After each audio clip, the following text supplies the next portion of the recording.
Jangan asal membaca hamdalah, karena tatkala cinta dan benci hamdalahnya berbeda. Jadi walaupun mengucapkan hamdalah tapi ternyata berbeda.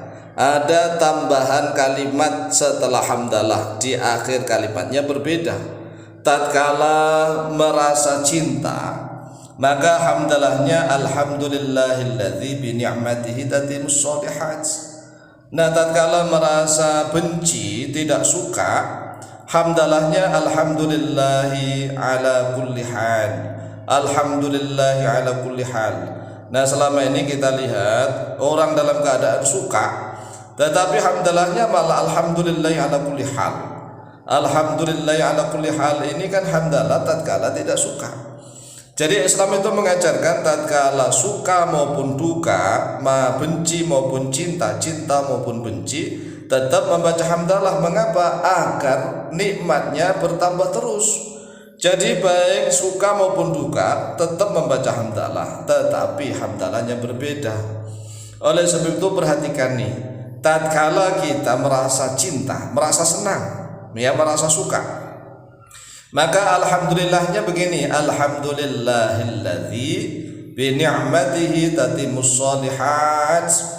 Saya ulang, alhamdulillahilladzi bi ni'matihi tatimmus shalihat.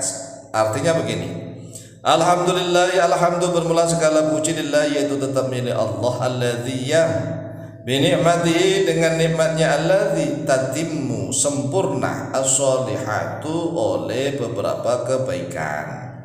Jadi kalau makna bebasnya, segala puji bagi Allah yang dengan nikmatnya itulah sempurna, seluruh kebaikan akan sempurna luar biasa.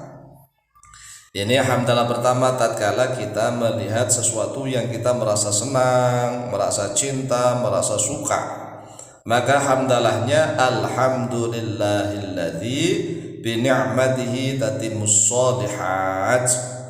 Nah, tatkala kita melihat atau merasa sesuatu yang tidak kita suka, kita benci, kita merasa duka gitu ya. Duka kan ada suka, ada duka. Merasa duka, merasa tidak suka, merasa benci, misalnya nikmatnya kok terasa kurang atau ada kabar yang enggak enak begitu, maka hamdalahnya alhamdulillahi ala kulli hal. Alhamdulillahi ala kulli hal.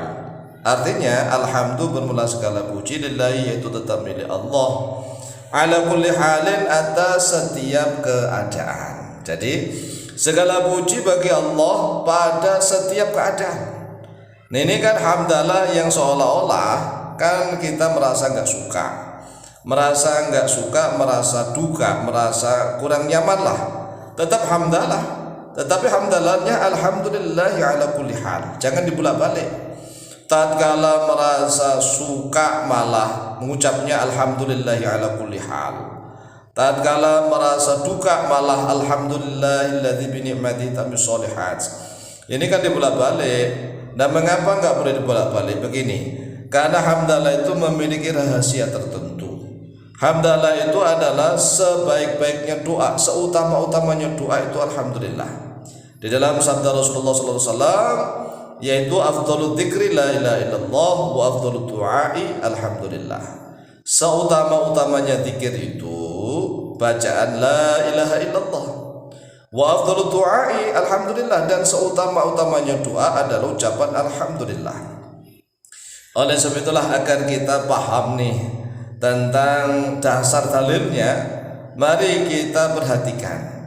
Karena kita ini orang Islam, ya kan, orang Islam, kita mengaku orang Islam, maka tatkala kita melakukan segala sesuatu kita harus tahu tentang dasar dalilnya. Nggak boleh ngawur-ngawuran, ya asal-asalan nggak boleh. Oleh sebab itulah judulnya ya, jangan asal hamdalah. Jadi sebenarnya hamdalah itu memang sangat sakti, sangat sakti. Tetapi kita nggak boleh membaca alhamdulillah tatkala melihat orang lain dalam keadaan kena musibah, bencana, nggak boleh. Ini khusus untuk kita loh ya, khusus untuk kita. Jadi misalnya gini, kalau misalnya ada tetangga kita yang sedang kena musibah, tetangga kita yang dalam keadaan bencana, kemudian kita mengucapkan syukur alhamdulillah, alhamdulillah alhamdulillahnya itu seolah-olah menyukurkan gitu, syukur gitu. Jadi kalau misalnya kita melihat sesuatu yang tidak suka, alhamdulillahnya ya alhamdulillah ala kulli hal.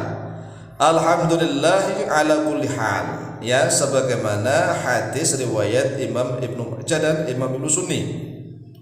Perhatikan dasar dalil hadisnya. An Aisyah radhiyallahu anha qalat. Telah diriwayatkan dari Sayyidah Aisyah radhiyallahu anha qalat. Berkata oleh beliau, kana Rasulullah sallallahu alaihi wasallam idza ra'a ma yuhibbu qala.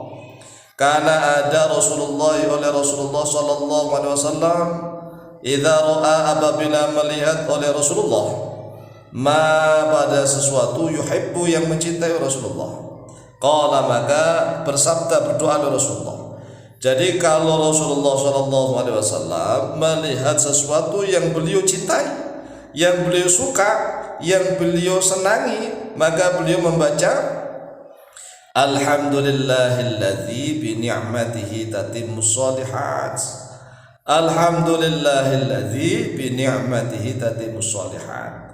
Alhamdulillah bermula segala puji lillahi yaitu tetap milik Allah alladzi zat yang bi ni'matihi dengan nikmatnya dia alladzi tatimmu sempurna akan sempurna as-shalihatu oleh berbagai macam kebaikan. Nah, wa idza ra'a ma yakrahu qala. Wa idza ra'a dan apabila melihat oleh Rasulullah ma pada sesuatu yakrahu yang membenci oleh Rasulullah, qala maka membaca oleh Rasulullah alhamdulillahi ala kulli hal. Alhamdulillahi ala kulli hal, segala puji bagi Allah atas setiap keadaan. Akhrajah Ibnu Majah, akhrajah terkeluarkan pada hadis Ibnu Majah oleh Imam Ibnu Majah nomor hadis 3803 wa Ibnu Sunni dan oleh Imam Ibnu Sunni nomor hadis 378. Nah, sekarang kita akan besarkan nih tulisannya. Jadi tatkala kita melihat sesuatu yang kita suka, yang kita cintai, maka hamdalahnya adalah alhamdulillahilladzi bi ni'matihi tatimmus shalihat. Itu yang di atas ya, yang di atas alhamdulillahilladzi bi ni'matihi tatimmus shalihat. Kemudian tatkala kita melihat sesuatu yang tidak kita sukai, yang kita benci, maka bacaan yang di bawah itu alhamdulillahi ala kulli hal. Alhamdulillahi ala kulli hal. Ya, inilah dua hamdalah yang berbeda. Sebenarnya banyak sekali hamdalah. Jadi hamdalah itu banyak sekali di dalam hadis-hadisnya Rasulullah sallallahu alaihi wasallam. Nah, di dalam video kali ini kita hanya akan memberikan ijazah dua jenis hamdalah ini. Silakan diamalkan, insyaallah mustajabah biidznillah. Wallahu ta'ala a'lamu bishawab.